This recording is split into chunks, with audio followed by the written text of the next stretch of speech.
ಎಲ್ಲ ನಮ್ಮ ಪಕ್ಷದ ಹಿರಿಯ ಮುಖಂಡರುಗಳೇ, ಕೆಪಿಸಿಸಿಯ ಎಲ್ಲ ಪದಾಧಿಕಾರಿಗಳೇ, ಸಚಿವ ಸಂಪುಟದ ಸಹೋದ್ಯೋಗಿಗಳಾದಂಥ ಜಮೀರ್ ಅಹಮದ್ ಅವರೇ, ಕೃಷ್ಣ ಬೈರೇಗೌಡ್ರೆ, ಸಲೀಂ ಅಹಮದ್ ಅವರೇ, ಶಾಸಕ ಮಿತ್ರರಾದಂಥ ಪುಟ್ಟಣ್ಣ ಅವರೇ, UB ವೆಂಕಟೇಶ್ ಅವರೇ, ಬಸವನಗೌಡ ಬಾದರ್ಲಿ ಅವರೇ, ಇತರ ಎಲ್ಲ ನಮ್ಮ ಹಿರಿಯರಾದಂಥ ವೀರಣ್ಣ ಮದ್ದಿಕಟ್ಟಿ ಅವರೇ, ನಮ್ಮ ನಾಗರಾಜ್ ಅವರೇ, ಎಲ್ಲ ನಮ್ಮ AC ಶ್ರೀನಿವಾಸ್ ಅವರೇ, ಎಲ್ಲ ಹಿರಿಯ ನಾಯಕರೇ ಹಾಗೂ ಮಾಧ್ಯಮದ ಸ್ನೇಹಿತರೇ, ಸಹೋದರ ಸಹೋದರಿಯರೇ, ಇವತ್ತು ನಾವೆಲ್ಲ ಸೇರಿರುವ ಉದ್ದೇಶದ ಬಗ್ಗೆ ಈಗಾಗಲೇ ನಮ್ಮ ಪುಟ್ಟಣ್ಣನವರು ಹಾಗೂ ಸಲೀಂ ಅಹಮದ್ ಅವರು ನಿಮ್ಮ ಮುಂದೆ ಸವಿಸ್ತಾರವಾಗಿ ಹೇಳಿದ್ದಾರೆ.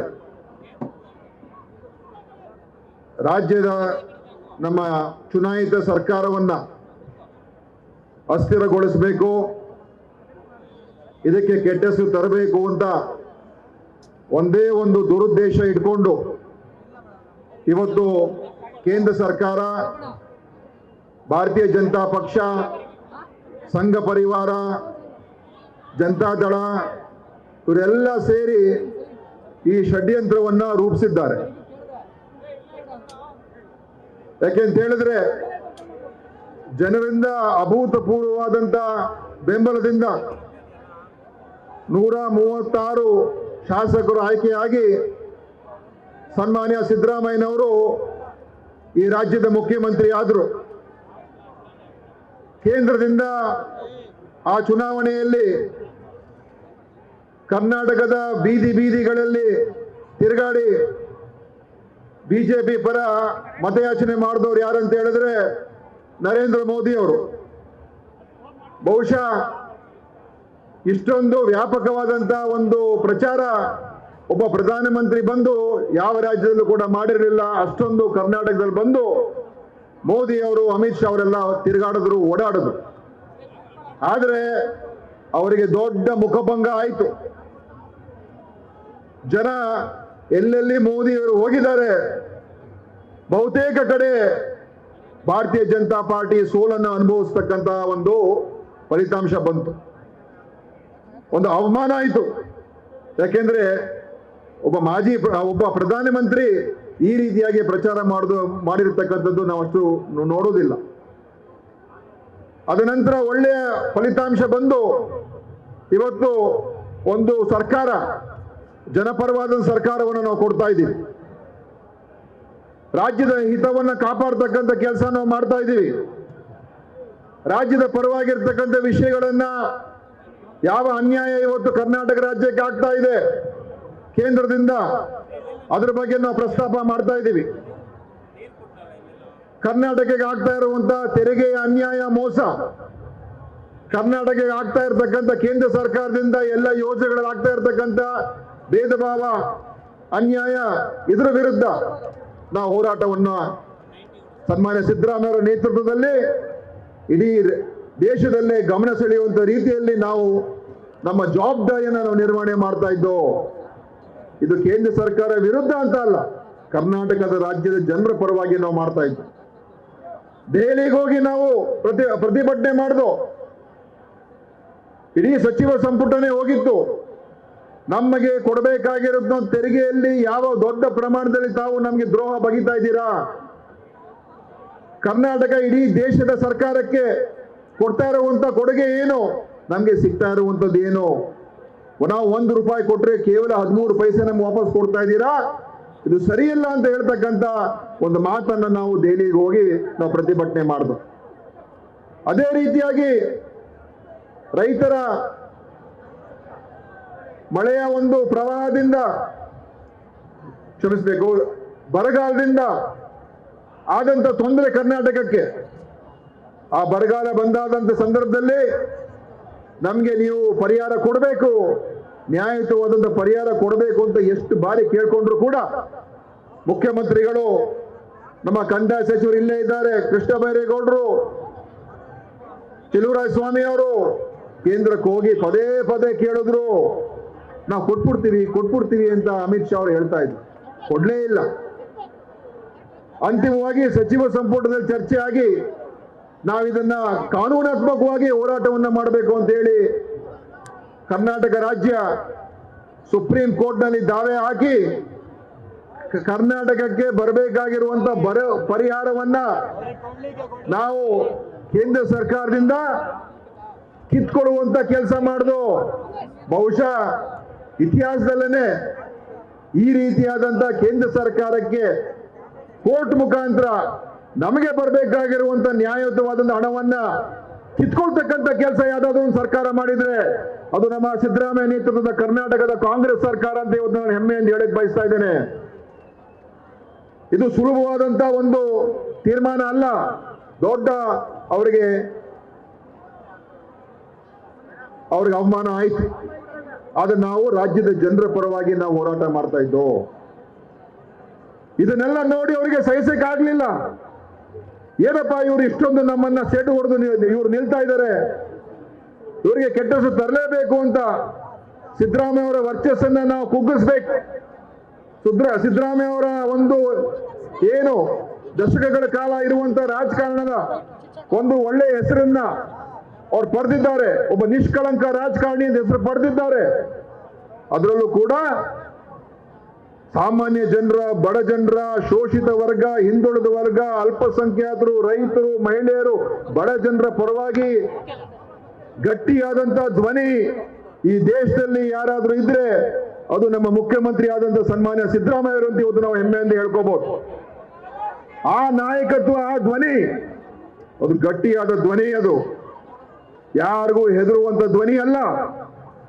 ಅದನ್ನ ಇವತ್ತು ಹೇಗಾದ್ರೂ ಮಾಡಿ ಕುಗ್ಗಿಸ್ಬೇಕು ನಾವು ಅಂತ ಉದ್ದೇಶದಿಂದ, ಒಂದು ದುರುದ್ದೇಶದಿಂದ ಇವತ್ತು ಒಂದು ದೊಡ್ಡ ಷಡ್ಯಂತ್ರವನ್ನ ರೂಪಿಸಿದ್ದಾರೆ. ಇದರ ಎಲ್ಲರೂ ಕೂಡ ಇವರೆಲ್ಲ ಶಾಮೀಲಾಗಿದ್ದಾರೆ. ಕುಮಾರಸ್ವಾಮಿ ಅವರು, ಪ್ರಹ್ಲಾದ್ ಜೋಶಿ ಅವರು, ಯಡಿಯೂರಪ್ಪನವರು, ವಿಜೇಂದ್ರ ಅವರು ಇವರೆಲ್ಲ ಸೇರಿ ಹೇಗಾದ್ರೂ ಮಾಡಿ ಸಿದ್ದರಾಮಯ್ಯ ಅವರ ಹೆಸರನ್ನ ಹಾಳು ಮಾಡ್ಬೇಕು. ಯಾಕಂದ್ರೆ ಇವ್ರಿಗೆ ಯಾವ ಹೆಸರು ಇಲ್ಲ. ಇವ್ರಿಗೆ ಯಡಿಯೂರಪ್ಪನವ್ರ ಬಗ್ಗೆ ನಾವು ಏನು ಹೇಳಬೇಕಾಗಿಲ್ಲ. ಈ ದೇಶದ ಅತ್ಯಂತ ಒಬ್ಬ ಯಾರಾದ್ರೂ ಭ್ರಷ್ಟ ವ್ಯಕ್ತಿ ಈ ದೇಶದಲ್ಲಿದ್ರೆ ಅದು ಸನ್ಮಾನ್ಯ ಯಡಿಯೂರಪ್ಪನವರು. ಅದಕ್ಕಿಂತ ಮಹಾನ್ ಭ್ರಷ್ಟ ಮುಖ್ಯಮಂತ್ರಿ ಈ ದೇಶ ಕಂಡಿಲ್ಲ. ಅವರ ಸುಪುತ್ರ ಏನು ಅಧಿಕಾರ ಇಲ್ಲದೇನೆ ಭ್ರಷ್ಟಾಚಾರದಲ್ಲಿ PhD ಮಾಡಿರ್ತಕ್ಕಂಥ ಯಾರಾದ್ರೂ ಒಬ್ಬ ರಾಜಕಾರಣಿ ಇದ್ರೆ ಅದು ಯಡಿಯೂರಪ್ಪನವ್ರ ಸುಪುತ್ರರಾಗಿರ್ತಕ್ಕಂಥ ಇದೇ ಬಿಜೆಪಿ ಅಧ್ಯಕ್ಷ ವಿಜೇಂದ್ರ.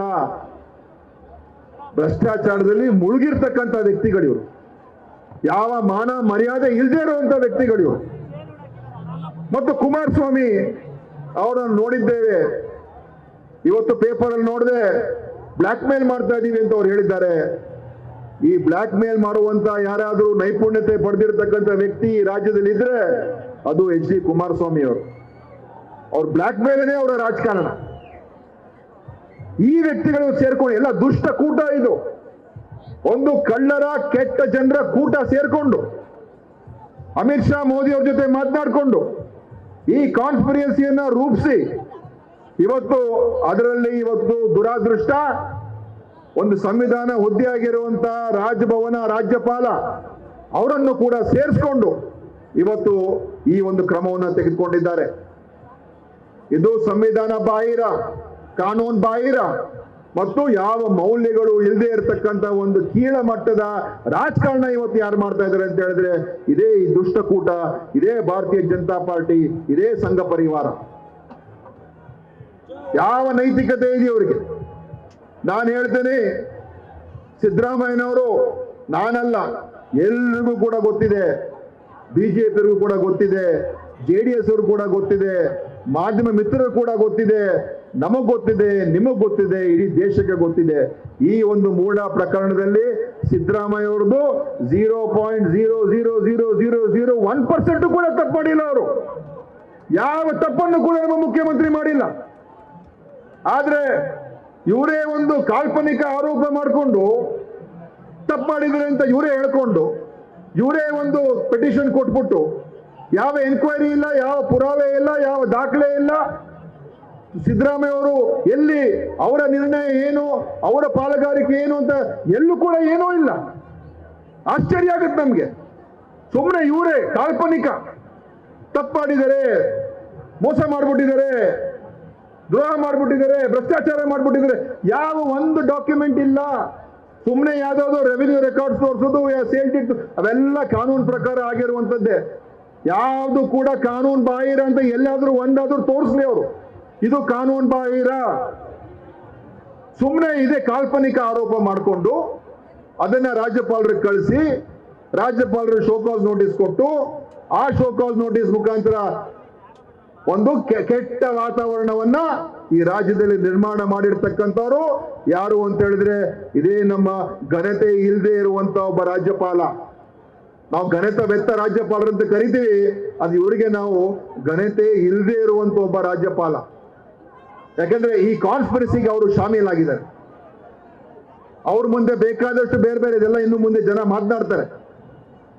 ಕುಮಾರಸ್ವಾಮಿ ಮೇಲೆ ಎನ್ಕ್ವೈರಿ ಆಗಿ ಅವರು ತಪ್ಪು ಮಾಡಿದರೆ ಅಂತ ಆ ಎವಿಡೆನ್ಸ್ ಸಿಕ್ಕಿರುವಂತ ತನಿಖಾ ವರದಿ ಪ್ರಾಸಿಕ್ಯೂಷನ್ಗೆ ಅವಕಾಶ ಮಾಡಿಕೊಡಿ ಅಂತ 10 ತಿಂಗಳಿಂದ ಕೊಳತು ಬಿದ್ದಿದೆ ಅಲ್ಲಿ ರಾಜ್ಯಪಾಲರ ಕಚೇರಿಯಲ್ಲಿ. 10 ತಿಂಗಳು ಲೋಕಾಯುಕ್ತ ಎನ್ಕ್ವೈರಿ ಆಗಿ ಅದರಲ್ಲಿ ಎವಿಡೆನ್ಸ್ ಇದೆ, ಕುಮಾರಸ್ವಾಮಿ ತಪ್ಪು ಮಾಡಿದರೆ ಮುಂದೆ ಕ್ರಮ ತಗೊಳ್ಳೋದಕ್ಕೆ ನಿಮಗೆ ಪರ್ಮಿಷನ್ ಕೊಡಿ ಅಂತ. ಆ ಪರ್ಮಿಷನ್ ಕೊಡೋದಕ್ಕೆ ಆಗದೆ ಇರ್ತಕ್ಕಂಥ ಈ ರಾಜ್ಯಪಾಲ ಇವತ್ತು ಯಾವುದೇ ಡಾಕ್ಯುಮೆಂಟ್ ಇಲ್ಲ, ಏನಿಲ್ಲ, ಪುರಾವೆ ಇಲ್ಲ, ಪ್ರೂಫ್ ಇಲ್ಲ, ಎವಿಡೆನ್ಸ್ ಇಲ್ಲ. ಅದನ್ನ ಇವತ್ತು ದೊಡ್ಡದಾಗಿ ರಾಜ್ಯದಲ್ಲಿ ಅಸ್ಥಿರ ಮಾಡೋದಕ್ಕೆ ಹೊರಟಿರ್ತಕ್ಕಂಥ ಇವತ್ತು ರಾಜ್ಯಪಾಲ ಅವ್ರಿಗೆ ಏನಂತ ಕರಿಬೇಕು ನಾವು? ಯಾಕಂದ್ರೆ ಗೌರವಾನ್ವಿತವಾದಂತ ಒಂದು ಸ್ಥಾನದಲ್ಲಿ ಅವ್ರು ಕೂತ್ಕೊಂಡಿದ್ದಾರೆ. ಒಂದು ಸಂವಿಧಾನದ ಹುದ್ದೆ ಅದು. ನಾವು ಅವ್ರಿಗೆ ಗೌರವವನ್ನು ಸೂಚಿಸಬೇಕು, ಅವ್ರಿಗೆ ನಾವು ಕೆಟ್ಟ ಹೆಸರು ತರಬಾರ್ದು ಅಂತ ನಮ್ಮ ಒಂದು ಉದ್ದೇಶ. ಆದ್ರೆ ಈ ತರದ ಒಂದು ಕೀಳ ಮಟ್ಟದ ನೀಚ ಮಟ್ಟದ ರಾಜಕಾರಣ ಒಬ್ಬ ರಾಜ್ಯಪಾಲ ಮಾಡಿದ್ರೆ ನಾವು ಅವ್ರಿಗೆ ಏನಂತ ಕರಿಬೇಕು? ಏನಂತ ಹೇಳ್ಬೇಕು ನಾವು ಅವ್ರಿಗೆ? ಒಬ್ಬ ಬಿಜೆಪಿ ಏಜೆಂಟ್ ಅಂತ ಹೇಳ್ಬೇಕಾ? ಒಬ್ಬ 420 ಅಂತ ಹೇಳ್ಬೇಕಾ? ಒಬ್ಬ ಮೋಸಗಾರ ಅಂತ ಹೇಳ್ಬೇಕಾ? ಒಬ್ಬ ಸುಳ್ಳುಗಾರ ಅಂತ ಹೇಳ್ಬೇಕಾ? ಏನಂತ ಕರಿಬೇಕು ಅವ್ರನ್ನು ನಾವು? ಇದು ಒಪ್ಪುವಂತದ್ದಲ್ಲ. ಈ ರೀತಿ ನಡವಳಿಕೆ ನಾವು ಒಪ್ಪೋದಕ್ಕೆ ತಯಾರಾಗಿಲ್ಲ. ರಾಜಕೀಯವಾಗಿ ನಾವು ಹೋರಾಟ ಮಾಡೋದಕ್ಕೆ ರೆಡಿ ಆಗಿದ್ದೇವೆ. ನಮ್ಗೆ ಯಾವ ಭಯ ಭೀತಿ ಇಲ್ಲ. ಯಾಕಂದ್ರೆ ನಮ್ಮ ಮುಖ್ಯಮಂತ್ರಿ ಮೇಲೆ ನಮಗೆ 100ಕ್ಕೆ 100 ವಿಶ್ವಾಸ ಇದೆ. ಒಂದು, ಅವರು ತಪ್ಪು ಮಾಡಿಲ್ಲ. ಇನ್ನೊಂದು, ಒಬ್ಬ ಜನನಾಯಕ, ಸಾಮಾನ್ಯ ವ್ಯಕ್ತಿ ಅಲ್ಲ ಸಿದ್ದರಾಮಯ್ಯನವರು. ಈ ದೇಶ, ಈ ರಾಜ್ಯ ಕಂಡಿರ್ತಕ್ಕಂಥ ಅಪರೂಪದ ರಾಜಕಾರಣಿ ಯಾರಂತ ಹೇಳಿದ್ರೆ ನಮ್ಮ ಸಿದ್ದರಾಮಯ್ಯನವರು. ಆ ದಲಿತರ ಧ್ವನಿ ಸನ್ಮಾನ್ಯ ಸಿದ್ದರಾಮಯ್ಯನವರು, ಆ ಶೋಷಿತ ವರ್ಗದ ಧ್ವನಿ ಸಿದ್ದರಾಮಯ್ಯನವರು, ಆ ಬಡ ಜನರ ಧ್ವನಿ ಸಿದ್ದರಾಮಯ್ಯನವರು. ಏನಂತ ತಿಳ್ಕೊಂಡ್ಬಿಟ್ಟಿದ್ದೀರಾ ನೀವು? ನಾವೇನ್ ಬೇಕಾದ್ರೂ ಮಾಡ್ತೀವಿ. ಈ ಕಳ್ಳರ ಕೂಟ ಯಡಿಯೂರಪ್ಪ, ಕುಮಾರಸ್ವಾಮಿ, ಯಾಕ್ರಿ ಬೇಕು ನಿಮ್ಗೆ? ಕುಮಾರಣ್ಣ ಅವರೇ, ನಿಮ್ಮನ್ನ ಮಂತ್ರಿ ಮಾಡಿದ್ದಾರೆ. ನೀವು ಮಂತ್ರಿ ಆಗಿ ಕರ್ನಾಟಕಕ್ಕೆ ಹೇಗೆ ಅನುಕೂಲ ಮಾಡಿಕೊಡ್ಬೇಕು ಅದ್ರ ಬಗ್ಗೆ ಸ್ವಲ್ಪ ನೀವು ಸಮಯ ಕೊಟ್ರೆ ಒಳ್ಳೇದು. ಅದ್ ಬಿಟ್ಬಿಟ್ಟು ನೀವು ಈ ಕೀಳ ಮಟ್ಟದ ರಾಜಕಾರಣ ಕೈ ಹಾಕ್ತಾ ಇದ್ದೀರಲ್ಲ, ಭಸ್ಮಾಸುರ ಗತಿ ಏನಾಯ್ತು ಅದೇ ನಿಮ್ಗೆ ಆಗ್ತದೆ. ಸ್ವಲ್ಪ ಹೊತ್ತು ಕಾಯ್ತಾ ಇರಿ. ನೀವು ಏನ್ ತಿಳ್ಕೊಂಡ್ಬಿಟ್ಟಿದ್ದೀರ ಕುಮಾರಣ್ಣ? ನೀವು ಈ ಷಡ್ಯಂತ್ರಗಳು ಮಾಡ್ಕೊಂಡು, ಸುಳ್ಳುಗಳು ಹೇಳ್ಕೊಂಡು, 2 ಸಲ ನಿಮ್ ತಂದೆ ಪ್ರಧಾನಮಂತ್ರಿ ಆಗಿದ್ರು. ಅವರು ಇದೇ ಷಡ್ಯಂತ್ರ ಮಾಡಿ 1 ವರ್ಷಕ್ಕೆ ಮನೆಗೆ ಹೋದ್ರು. ಸುಮ್ಮನೆ ಗೌರವವಾಗಿದ್ದಿದ್ರೆ ಅವ್ರು 5 ವರ್ಷ ಪ್ರಧಾನಮಂತ್ರಿ ಆಗ್ಬೋದಾಗಿತ್ತು. ಕಾಂಗ್ರೆಸ್ ಪಕ್ಷನೇ ಮುಗಿಸಕ್ಕೆ ಅವತ್ತು ದೇವೇಗೌಡರು ಹೊರಟಿದ್ರು. ನಮ್ಮ ಬೆಂಬಲ ತಗೊಂಡು ನಮ್ಮನ್ನೇ ಮುಗಿಸಕ್ಕೆ ಅವ್ರ ತಂದೆಯವರು ಹೋಗಿದ್ರು. ಅವ್ರ ಕತೆ ಏನಾಯ್ತು? ನೀವು 2 ಬಾರಿ ಮುಖ್ಯಮಂತ್ರಿ ಆದ್ರಿ. ಒಂದು 10 ತಿಂಗಳು 20 ತಿಂಗಳು ನೀವು ಮುಖ್ಯಮಂತ್ರಿ ಆಗಿ ಮನೆಗೆ ಹೋದ್ರಿ. ಈಗ ಏನೋ ನಿಮ್ಗೆ ಅದೃಷ್ಟ ಸಿಕ್ಕಿದೆ, ಮಂತ್ರಿ ಆಗಿದ್ದೀರಾ. ಈಗಲಾದ್ರೂ ಒಂದು 5 ವರ್ಷ ಮಂತ್ರಿ ಆಗಿರೋದಕ್ಕೆ ಯೋಚನೆ ಮಾಡಿ ಕರ್ನಾಟಕ ಒಳ್ಳೇದು ಮಾಡೋ ಕೆಲಸ ಮಾಡಿ.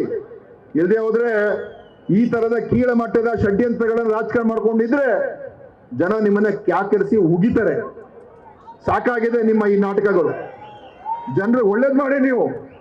ಅದು ಬಿಟ್ಬಿಟ್ಟು ಕೇವಲ ಇದನ್ನೇ, ಈ ಶಕುನಿಯ ರಾಜಕಾರಣವನ್ನ ಬಿಟ್ಬಿಡಿ. ಈ ಕೆಟ್ಟ ಕೆಲಸ ಬಿಟ್ಬಿಡಿ. ಮತ್ತು ನಿಮ್ ಜೊತೆ ವಿಜಯೇಂದ್ರ ಅವ್ರ ಬಗ್ಗೆ ನಾನು ಎಷ್ಟು ಬೇಕಾದ್ರೂ ಹೇಳ್ಬೋದು. ನಾನು ಇಲ್ಲಿಗೆ ನಿಲ್ಲಿಸ್ತೀನಿ, ಯಾಕಂದ್ರೆ ಇನ್ನು ಹೆಚ್ಚಿನ ಹೇಳಬೇಕಾಗಿಲ್ಲ. ಭ್ರಷ್ಟಾಚಾರ ಅಂತ ಹೇಳಿದ್ರೆ ಭ್ರಷ್ಟಾಚಾರ ಮತ್ತು ವಿಜಯೇಂದ್ರ ಎರಡೂ ಒಂದೇ, ಅದಕ್ಕೆ ವ್ಯತ್ಯಾಸನೇ ಇಲ್ಲ. ಅದರಲ್ಲೇ ಹುಟ್ಟಿರೋದು, ಅದರಲ್ಲೇ ಬದುಕಿರೋದು, ಅದರಲ್ಲೇ ಮುಳುಗ್ತಾರೋರು, ಬೇರೆ ಏನು ಗೊತ್ತಿಲ್ಲ ಅವ್ರಿಗೆ. ಅವರ ಪಾರ್ಟಿಯ ಮುಖಂಡರುಗಳೇ ಹೇಳ್ತಾ ಇದ್ದಾರೆ ಇವತ್ತು, ಯಡಿಯೂರಪ್ಪನವರು ಮತ್ತು ವಿಜಯೇಂದ್ರ ಯಾವ ರೀತಿ ಹೇಗೆ ಹೇಗೆ ಅಂತ ಅವ್ರ ಪಕ್ಷದವರೇ ಹೇಳ್ತಾವ್ರು. ಆದ್ರೆ ಈ ಪ್ರತಿಭಟನೆ ಇದು ಸತ್ಯದ ಮಾರ್ಗದಲ್ಲಿ ಹೋಗ್ತಾ ಇರುವಂತ ಪ್ರತಿಭಟನೆ. ಇದು ಏನು ಸಂವಿಧಾನ ಬಾಹಿರವಾದಂತ ಕೆಲಸ ಅಮಿತ್ ಶಾ ಮೋದಿ ಅವರು ದೇಶದಲ್ಲಿ ಮಾಡ್ತಾ ಇದ್ದಾರೆ, ಅದರ ವಿರುದ್ಧ ಪ್ರತಿಭಟನೆ. ಇದು ನಮ್ಮ ಕರ್ನಾಟಕ ರಾಜ್ಯದ ಮೇಲೆ ಕೇಂದ್ರ ಸರ್ಕಾರ ಯಾವ ರೀತಿ ಅನ್ಯಾಯ ಮಾಡ್ತಾ ಇದ್ದಾರೆ ಅದರ ವಿರುದ್ಧ ಪ್ರತಿಭಟನೆ. ಮತ್ತು ಈ ಕರ್ನಾಟಕಕ್ಕೆ ನ್ಯಾಯ ಕೊಡಿಸ್ಬೇಕು, ನಾವು ನಮ್ಮ ಜನರಿಗೆ ಒಳ್ಳೆ ಕೆಲಸ ಮಾಡಬೇಕು ಅಂತ ಏನು ಪ್ರತಿಜ್ಞೆ ಮಾಡಿದ್ದೀವಿ, ಅದನ್ನ ದುರ್ಬಲ ಮಾಡತಕ್ಕಂಥ ಶಕ್ತಿಗಳ ವಿರುದ್ಧ ಮಾಡ್ತಾ ಇರುವಂತ ಪ್ರತಿಭಟನೆ ಇದು. ಆದ್ರಿಂದ ನಮಗೆ ಯಾವ 1% ಕೂಡ ಭಯ ಭೀತಿ ಇಲ್ಲ. ನೀವು ರಾಜ್ಯಪಾಲರನ್ನು ಸೇರಿಸ್ಕೊಳ್ಳಿ, ನೀವು ಯಾವ CBI, IT, ED ಅಥವಾ FBI ಬೇರೆ ಯಾವ್ದು ವಿದೇಶ ಯಾರಾದ್ರೂ ಕರ್ಕೊಂಬನ್ನಿ, ನಮ್ಗೆ ಯಾವ ಭಯ ಭೀತಿ ಇಲ್ಲ. ಯಾಕೆಂದ್ರೆ ನಾವು ಉಪ್ಪು ತಿಂದಿಲ್ಲ, ನೀರು ಕುಡಿಯೋದಿಲ್ಲ, ನಾವೇನು ಮಾಡಿಲ್ಲ, ನಾವು ಸರಿಯಾದ ದಾರಿಯಲ್ಲಿದ್ದೇವೆ. ಅದಕ್ಕೋಸ್ಕರ ಈ ರಾಜ್ಯಪಾಲ ಅವ್ರ ಪಾಪ ನಮಗೆ ಈ ಪರಿಸ್ಥಿತಿ ಬರಬಾರ್ದಾಗಿತ್ತು, ಅವ್ರು ಈ ರೀತಿಯಾದಂಥ ವರ್ತನೆ ಮಾಡಬಾರ್ದಾಗಿತ್ತು. ಇದು ಅತ್ಯಂತ ಒಂದು ಕೆಳಮಟ್ಟದ, ನೀಚ ಮಟ್ಟದ, ಕೀಳಮಟ್ಟದ ರಾಜಕಾರಣಕ್ಕೆ ಕೈ ಹಾಕಿದ್ದಾರೆ. ಇದರ ಅಂತಿಮವಾಗಿ ನಾವು ಬೇರೆ ರೀತಿಯಲ್ಲೂ ಕೂಡ ಮುಂದೆ ಹೋರಾಟ ಮಾಡಬೇಕಾಗ್ತದೆ. ಕಾನೂನಿನ ಹೋರಾಟವನ್ನು ಕೂಡ ಈ ರಾಜ್ಯಪಾಲರ ವಿರುದ್ಧ ಹೋರಾಟ ಮಾಡತಕ್ಕಂತ ನಾವು ಯೋಚನೆ ಮಾಡಬೇಕಾಗ್ತದೆ. ಈ ರಾಜ್ಯಪಾಲ ಕರ್ನಾಟಕ ಬಿಟ್ಟು ತೊಲಗಬೇಕು, ಅವರಿಂದ ಹೋಗ್ಬೇಕು. ಆ ಹೋರಾಟವನ್ನು ಕೂಡ ನಾವು ಇವು ಪ್ರಾರಂಭ ಮಾಡಬೇಕಾಗ್ತದೆ ಈ ಸಂದರ್ಭದಲ್ಲಿ ಹೇಳಿ, ಇವತ್ತು ಎಲ್ಲ ನಮ್ಮ ಪಕ್ಷದ ಮುಖಂಡರುಗಳಿಗೆ, ಎಲ್ಲ ನಮ್ಮ ಕಾರ್ಯಕರ್ತರಿಗೆ, ಎಲ್ಲರೂ ಕೂಡ ಹೆಚ್ಚಿನ ಸಂಖ್ಯೆಯಲ್ಲಿ ಬಂದಿದ್ದಕ್ಕೆ ನಿಮಗೆ ಧನ್ಯವಾದ ಅರ್ಪಿಸಿ ನಾನು ಮಾತನ್ನು ಮುಗಿಸ್ತೇನೆ. ಜೈ ಹಿಂದ್, ಜೈ ಕರ್ನಾಟಕ, ಜೈ ಕಾಂಗ್ರೆಸ್, ಜೈ ಸಿದ್ದರಾಮಯ್ಯ. ಗ್ಯಾರಂಟಿ ನ್ಯೂಸ್, ಸುದ್ದಿ ಖಚಿತ, ನ್ಯಾಯ ನಿಶ್ಚಿತ.